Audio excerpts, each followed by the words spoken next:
Selanjutnya kita akan jawab beberapa pertanyaan. Dari pertanyaan-pertanyaan saya percaya bahwa Bapak Ibu akan, saya berharap ini akan menolong, ya, menolong memberikan gambaran. Mungkin satu pertanyaan sebetulnya mewakili banyak orang karena ada yang tidak bertanya. Dari Kobanu Alor, Shalom, bagaimana memelihara persekutuan dengan Tuhan di dalam keluarga menurut Bapak? Karena setelah menikah, kami berdoa sendiri-sendiri dengan berbagai macam alasan. Istri tidak bisa doa panjang dan bersyafaat, saya sendiri tidak bisa berdoa cepat dan singkat. Rasanya ada yang kurang. Jika begitu, terima kasih, Tuhan memberkati. Nah, kalau istri bisanya cepat, nah mulailah dengan yang cepat.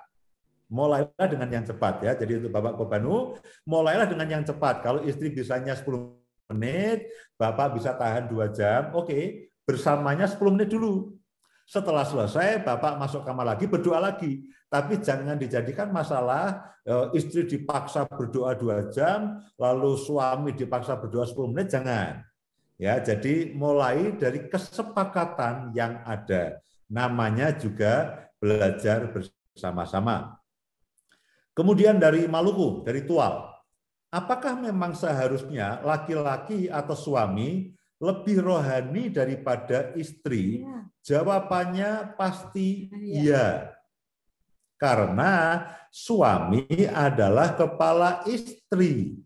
Seperti Kristus adalah kepala jemaat. Mana lebih rohani? Kristus atau jemaat? Ya pasti Kristus lah.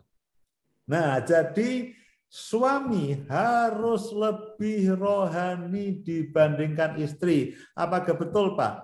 Betul. Jawabannya 100% betul. Karena ada banyak tuntutan dari istri untuk saya rajin membaca Alkitab dan merenungkannya dan memimpin berdoa dan sebagainya. Sedangkan saya jika sudah pulang ke rumah kondisi capek dan ingin beristirahat. Nah, sebagai kepala rumah tangga kita memang harus mengatur sedemikian rupa, ya. Memang suami harus lebih rohani dibandingkan istri karena suami adalah kepala yang akan menyalurkan semua pertumbuhan kepada istri dan anak-anak. Nah, kita memang perlu mengatur. Artinya kita punya waktu doa lebih banyak, kita membaca firman Tuhan dengan lebih banyak. Nah, sejujurnya saya lebih melihat justru banyak suami-suami yang kurang berrohani dibandingkan istri. Nah, itu terbalik. Itu terbalik. Dari Nona Ulu Sumbawa. Shalom, Pak. Bagaimana jika dulu sebelum suami diberkati Tuhan, suami rajin sekali berdoa, melayani dan mencari Tuhan. Namun setelah diberkati, suami melupakan itu. Melupakan itu semua. Sekarang lebih senang hanya memberi uang saja untuk persembahan dan perpuluhan, tapi tidak mau ke gereja untuk beribadah. Sebagai istri, apa yang saya lakukan dengan suami yang seperti ini? Yang pertama, jangan doakan suamimu bangkrut kembali. Kamu yang repot. Yang kedua, doakan. Salah satu cara terbaik untuk menolong pasangan kita adalah doakan. Jangan ngomel, jangan marah, jangan banyak menasehati. Ya, Alkitab mengatakan istri-istri dengan tingkah lakunya memenangkan suaminya. Ya, tingkah laku itu akan menolong. Dan doa, bagaimanapun juga doa itu sangat besar kuasanya. Ingat, tolong jangan doakan suamimu bangkrut. Nanti kamu yang repot. Dari LC Sarawak. Jika suami mengkhianati janji pernikahan dengan berzina dengan wanita lain, apakah saya harus tetap menerima suami saya? Karena saya sudah jijik melihat suami saya yang tidak bertobat-bertobat. Saya tahu ini bukan masalah yang mudah, Ibu. Ya, saya bisa menyadari kalau Ibu merasakan hal yang sangat menyakitkan dan sangat menjijikkan. Tapi saya percaya kasih karunia Kristus akan memampukan Ibu. Kalau Mbak Ibu bertanya, ya kita harus berdoa, Tuhan, beri aku kemampuan yang daripadamu untuk menerima pasanganku kembali. Saya menerima banyak, melihat, mendengar banyak kesaksian. Ada suami, ada istri yang diberi kasih karunia oleh Tuhan untuk menerima kembali pasangannya, meskipun dari setelah berzina atau berselingkuh. Ya. Oh, dari Paul dari Kupang. Shalom, selamat malam. Saya menginginkan istri saya seperti yang tertulis dalam firman di Amsal pasal 31 ayat 10 sampai 31. Itu adalah istri yang cakap. Siapakah yang akan mendapatkannya? Bahkan sering mendoakan hal itu terjadi untuk istri saya. Namun sampai sekarang belum terjadi. Dan seringkali kami bertengkar karena hal-hal kecil. Mulai dari rumah yang sering kotor, cucian menumpuk, dapur berantakan, dan lain sebagainya. Menurut Bapak, saya harus lakukan apa? Salahkah keinginan saya tersebut, ataukah ada yang salah dalam diri saya? Tidak ada yang salah. Suami menginginkan istri yang cakap seperti yang ada di dalam Amsal 31 ayat 10. Tidak ada yang salah. Ya, kita semua berharap begitu. Ngomong-ngomong, saya pun berharap Bu Indah seperti itu. Yang ini bangun pagi menyiapkan makanan semuanya dan sebagainya, komplit, rumah bersih dan sebagainya. Saya pun berharap begitu. Tapi kalau belum, saatnya belum, lalu bagaimana? Apakah kita marah? Nah, kita sebagai suami istri keluarkan dulu buah-buah roh, keluarkan dulu implementasi daripada kasih. Ya, jadi kita tidak boleh menuntut. Perbaikan itu selalu dimulai dari saya. Bukan menuntut orang lain, bukan menuntut istri. Kemudian dari Bali. Selamat malam Bapak dan Ibu. Saya dan keluarga menyimpan rasa tidak suka dan benci kepada sikap suami karena suami yang sudah melayani di gereja dan menjadi pemimpin, ucapan dan tindakannya tidak sama seperti waktu di mimbar dan di dalam keluarga. Sehingga keluarga besar saya kepahitan dan menyebabkan berpandangan negatif dengan orang-orang yang melayani Tuhan atau hamba Tuhan. Solusi apa untuk menyelesaikan masalah ini menurut pandangan Bapak dan Ibu? Bawa dalam doa. Bawa dalam doa. Kalau ada keluarga, ada anggota keluarga tidak seperti yang kita inginkan atau punya masalah, bawa dalam doa. Ada masanya dulu pada waktu anak-anak kami punya masalah dan persoalan, kami saya tiap hari berdoa. Jangan digunakan sebagai sarana untuk ribut dan berkelahi. Ibu doakan suami. Kalau ada waktu yang baik berbicara, tapi doa itu besar kuasanya. Itu akan membuat tangan Tuhan bekerja. Kemudian dari Timika, dari Boti. Saat kami bertengkar, kami sering memakai ayat Alkitab untuk menyerang dan membela diri. Latar belakang saya dan istri pernah belajar di sekolah Alkitab, dan jika sudah begitu berlanjut ke sindir-menyindir. Berdamai sebentar, berantem kembali. Apa saran dari Bapak dan Ibu Pendeta buat kami ini? Terima kasih. Gunakan saja tadi ayat Alkitab yang ada di Galatia 5 mengenai buah kasih, dan yang di 1 Korintus 13 mengenai yang tadi buah roh dan mengenai kasih. Jangan gunakan ayat-ayat yang lain untuk saling menyerang. Ingat, rumah tangga bukan cerdas tangkas Alkitab, lalu tebak ayat. Nah, janganlah, kasihan ayatnya ya dipakai. Itu ayat sebetulnya untuk membangun, hal-hal itu membangun, ini untuk menyerang satu dengan yang lainnya. Gunakan saja Galatia 5 dan 1 Korintus 13 yang berisi buah-buah roh dan mengenai implementasi kasih. Berlombalah di situ. Berlombalah mengeluarkan buah roh dan mempraktekkan kasih untuk suami dan istri, bukan menyerang suami dan istri dengan ayat. Dan entah bagaimana kalau serang-serangan dengan ayat, itu ayat bisa muncul semuanya, ya bisa lalu teringat semuanya. Tapi kalau sedang dibutuhkan bisa hilang semuanya. Kemudian dari Yana Ambon, Shalom. Suami saya bertindak kasar terlebih kepada anak, sehingga anak dendam dan berontak kepada ayahnya. Saya sudah coba bicarakan dengan suami, tapi sepertinya suami mengabaikan dan seakan tidak peduli. Saya sudah bingung, harus lakukan apa lagi. Ibu Yana, sejujurnya memang tidak mudah membicarakan sesuatu kepada istri atau suami, itu tidak mudah. Berikutnya mungkin saya akan bicara mengenai bagaimana berkomunikasi. Itu memang bukan hal yang mudah. Kami sendiri tidak semua hal yang kita komunikasikan itu berujung perdamaian. Acap kali berujung keributan. Ya, tapi doa itu tidak ada yang bisa membatasi. Setiap hari saya doakan istri saya. Setiap hari saya doakan suami saya. Setiap hari saya berdoa untuk istri dan anak-anak. Kapan terakhir, Pak? Tadi pagi. Tadi pagi saya masih berdoa untuk istri dan anak-anak daripada ribut. Saudara tidak akan mau ribut dengan yang sebelah ini, saudaraku. Saudara tidak mau ribut dengan yang sebelah ini. Jadi kami terbiasa saling mendoakan. Saya tahu dia setiap pagi juga mendoakan saya. Ya, jadi doa bagaimanapun juga jauh lebih besar kuasanya daripada ngomel. Ya. Kemudian dari Maria di Kediri. Selamat malam Bapak dan Ibu. Suami saya punya kelainan seksual. Sebelum mengajak berhubungan, suami mengajak nonton video porno dulu dan memaksa saya untuk menari di depan suami sembari melepaskan pakaian satu persatu. Ketika saya menolak dan tidak memenuhi keinginannya, suami marah dan melempar barang apa saja yang di sekitar suami.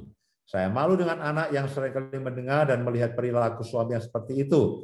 Bisakah Bapak dan Ibu memberikan masukan untuk apa yang saya lakukan dengan masalah ini? Nah, sekali lagi ini bukan, saya tahu ini bukan masalah yang mudah, ya, ini mungkin perlu waktu, katakan perlu waktu atau perlu sesi khusus. Tapi sekali lagi bahwa mungkin Bapak Ibu tidak puas dengan apa yang saya sampaikan. Pak, kok jawabannya cuma doa dan sebagainya. Saudaraku, saya percaya memang bahwa pemulihan keluarga kami itu terjadi karena doa. Saya berdoa untuk istri berdoa untuk saya. Ya, saya tahu bahwa dia merasa saya ini keras.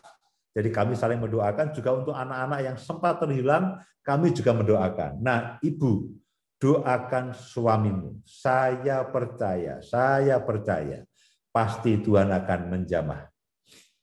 Kemudian dari Elsa, Singapura. Bagaimana mengatasi suami yang mata keranjang dan sering membanding-bandingkan dengan wanita lain? Ketika suami marah, seringkali bilang lebih baik aku menikah dengan wanita lain sembari menyebut nama yang suami kenal dan saya juga kenal, karena menyesal menikah dengan saya. Nah, mungkin ini masalahnya kompleks, masalahnya rumit dan sebagainya. Suami mungkin kecewa karena tidak mendapatkan apa yang tidak didapatkan dari kita. Nah, sekali lagi Bapak Ibu sekalian, kalau ada pertanyaan, Pak, pemulihan itu mulainya dari mana? Saya selalu jawab, pemulihan mulainya dari saya. Karena seringkali ketika kita berbicara dengan suami atau istri, itu tidak semua yang kita inginkan bisa keluar dengan semuanya. Nah, seperti yang dialami oleh saudari kita yang ada di Singapura ini. Bagaimana kalau suami seperti ini? Nah, ada waktunya kita bisa berkomunikasi. Atau kalau ibu ada konselor perkawinan, suami mau, tapi kalau suami tidak mau bagaimana? Ya, apakah kita akan bertengkar? Nah, berdoa, keluarkan buah roh, keluarkan kasih Kristus. Ya, sejujurnya ini bukan hal yang mudah, tapi berdoa. Nah, sekali lagi kalau Bapak Ibu atau Ibu berjemaah di satu gereja, adalah suamimu untuk menemui Bapak Gembala atau Bapak Jemaat, mereka akan menolong. Kemudian dari Bali, dari Ayu, cara terbaik apa yang menurut Bapak dan Ibu sarankan untuk menyelesaikan masalah ini? Saat bertengkar dan marah, suami mengancam dan pergi dari rumah sampai beberapa hari. dikontak tidak pernah balas sampai suasana hati suami tenang dan sendirinya pulang ke rumah. Pertengkaran ini pasti ada sebabnya. Pasti ada keluhan dari suami kepada istri. Nah, kalau ibu mau satu waktu kalau suasana baik, cobalah tanya pada suami, Bapak apa sih yang membuat kalau Bapak sedang tidak enak hati, lalu itu keluar. Kalau memang ibu siap untuk dikoreksi, ya siap untuk mengeluarkan buah roh, siap untuk lalu mempraktekkan kasih dan ibu siap untuk dikoreksi, nanti suami akan, nah habis kamu begini dan sebagainya. Nah harus siap. Ya cobalah tanya, Pak, kenapa? Kalau Bapak marah atau jengkel, Bapak akan meninggalkan rumah. Kenapa? Nah suami nanti akan bicara, aku tidak suka kamu begini dan sebagainya. Nah ibu harus siap. Jangan, aku juga tidak suka, pergi dia. Ya, aku juga tidak suka, dia langsung pergi. Nah, perbagilah. Nah, sekali lagi, firman ini tidak untuk lalu kita sebagai senjata untuk melawan atau untuk orang lain. Firman ini harus terlebih dahulu untuk kita sendiri. Kemudian dari Malang, dari Winda. Saya mengajarkan pada anak-anak untuk berkata yang baik dan positif. Tapi suami saya jika di rumah kata-katanya kotor, sering tidak terkontrol. Apalagi kalau ada perlakuan atau sikap anak yang tidak berkenan di hati. Suami langsung bereaksi, memanggil anak dengan istilah yang tidak bagus, ditambah dengan deretan kata-kata yang kotor dan istilah yang anak tidak harus dengar. Bagaimana menyikapi hal ini? Ibu, kalau ada waktu yang baik, ya, cobalah bicara dengan suami. Nah, tapi jangan sampai bertengkar. Kalau misalkan suami belum bisa mengerti, berhenti. Ya, karena kadang-kadang begini, kita tidak puas sebelum yang kita ingin sampaikan itu tersampaikan. Kita tidak puas kalau suami kita lalu mengakuinya, belum sampai mengakuinya. Nah, jangan lalu seperti itu. Ya, kalau ada waktu yang baik, cobalah berbicara dengan istri, dengan suami. Tapi seandainya suami belum bisa menerima, tahan dulu. Nah, sekali lagi bahwa doa itu akan melakukan hal-hal yang mustahil dilakukan oleh manusia. Doa itu seperti kita menggerakkan tangan Tuhan. Yang mustahil dilakukan oleh manusia, itu tidak ada yang mustahil dilakukan oleh Tuhan. Saya akan bertanya, Pak, oh ini konseling kok Bapak jawabannya cuma doa. Bapak Ibu dan saudara sekalian, ada banyak cara. Ya, kita bisa berbicara, tapi seandainya belum berhasil, bawa dalam doa. Saya percaya hari-hari ini kita semuanya akan melihat pemulihan yang ajaib yang daripada Tuhan. Pertanyaan berikutnya, ini dari Zoom. Bagaimana menghadapi suami yang suka berselingkuh, lalu menyesal berselingkuh lagi, menyesal berselingkuh lagi, padahal dia mengetahui firman Tuhan. Nah, yang pertama, cobalah bicara dengan suami. Ya, terbukalah, belajar terbuka. Kenapa? Apakah ada yang kurang dengan kita? Apakah ada yang kurang dengan kita? Apakah ada sikap yang tidak disukai oleh suami kepada kita dan sebagainya. Kemudian yang kedua, sekali lagi bawa dalam doa. Ya, bawa dalam doa. Dari Yuyun Tangerang. Saya menjadi tulang punggung keluarga karena suami tidak bekerja dan sehari-hari kerjaannya judi sabung ayam dan mabuk. Hutang di sana sini, tanpa sepengetahuan saya barang-barang di rumah satu persatu habis dijual oleh suami. Hal ini membuat saya capek karena suami bukannya membantu, malah jadi beban buat saya. Apakah saya harus tetap tunduk kepada suami yang seperti ini? Nah, tentu ada hal-hal yang mungkin kita tidak tahu ya, tapi dalam hati seperti yang Ibu sampaikan bahwa apakah saya tetap tunduk dalam hati bahwa Ibu harus tetap tunduk dan menghormati suami karena Tuhan. Ya. Betul. Tetap tunduk dan menghormati suami karena Tuhan. Lalu saya sadar ini bukan hal yang mudah. Mungkin kalau Ibu mengajak bicara juga ujungnya akan ribut. Ujungnya akan berantakan. Sekali lagi, bawa dalam doa. Tetap hormati suamimu, tetap bersikap tunduk kepada suamimu, dan bawa di dalam doa. Saya percaya setelah hari-hari ini ketika kita berdoa untuk pasangan kita, untuk suami istri, akan terjadi pemulihan yang ajaib, yang luar biasa. Setelah ini saya akan mendapatkan banyak kesaksian. Jangan lupa nanti kalau ada kesaksian pemulihan keluarga, kirimkan kepada kami. Karena saya yakin firman ini tidak akan kembali kepada dengan sia-sia. Firman ini akan bekerja. Bahkan sementara Bapak Ibu mendengar akan pertanyaan dan jawaban, mungkin tidak semua pertanyaan memuaskan kita. Tidak semua pertanyaan dan jawabannya memuaskan kita. Tapi saya percaya Roh Tuhan itu sedang bekerja. Kemudian,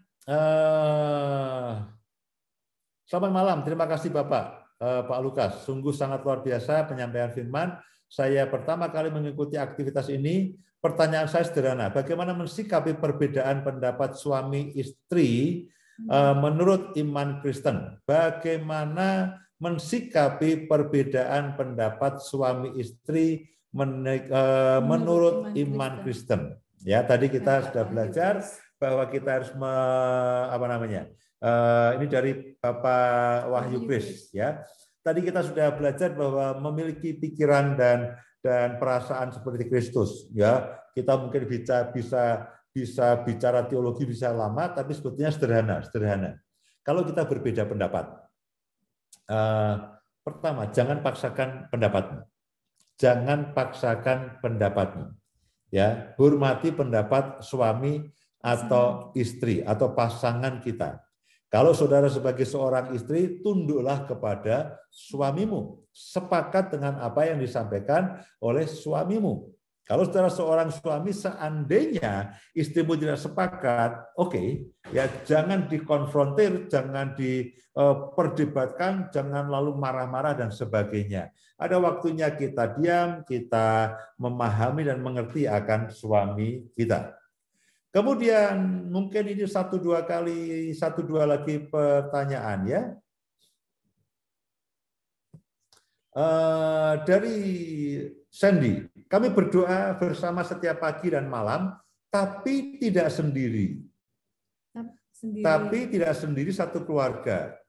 Tapi satu keluarga tetap bersama dengan semua anak yang ada. Tidak bersama anak-anaknya. Oh, tapi tidak sendiri satu keluarga. Tidak bersama anak-anaknya. Tetap bersama dengan semua anak yang ada, bersama dengan kami. Apakah harus diubah untuk ada waktu doa sendiri satu keluarga dengan atau saya dengan istri sendiri? Jadi begini, kalau kami ini anjuran. Saya punya waktu doa sendiri, Bu Indah punya waktu doa sendiri, kami punya waktu doa bersama, kami punya waktu doa berkeluarga. Nah, itu usulan. Mungkin itu sepertinya ideal, tapi kalau itu bisa, itu akan bagus sekali. Saya punya waktu doa sendiri, Bu Ida punya waktu doa sendiri, ada waktunya kami bersama-sama, ada waktunya kami satu keluarga. Pertanyaan terakhir saya rasa, Pak Budi ya, pertanyaan terakhir ya. Saya dan istri baru menerima Tuhan Yesus sekitar 2 tahun yang lalu, dan kami mengalami tekanan dan intimidasi yang sangat kuat dengan keluarga besar dan lingkungan sekitar. 2 bulan ini saya dan istri dikeluarkan dari tempat kerja karena kami dianggap sudah berbeda dengan yang lainnya. Karena tidak kuat dengan tekanan, istri saya memutuskan kembali lagi ke agama yang lainnya, yang dahulu. dan meninggalkan saya kembali ke keluarga besarnya. Saya merasa harus berjuang sendirian dengan hal ini. Sebaiknya ke depannya saya lakukan apa, Bapak dan Ibu, dengan masalah ini. Jadi istrinya kembali kepada kepercayaan yang lama. Saya mendorong Bapak tetap setia, tetap bertahan, dan berdoa. Bawa kepada Tuhan, supaya istri bisa kembali bersama-sama, hidup bersama dalam Tuhan. Maafkan, masih ada beberapa pertanyaan, tapi karena waktunya sudah habis, saya berharap itu bisa mewakili semuanya.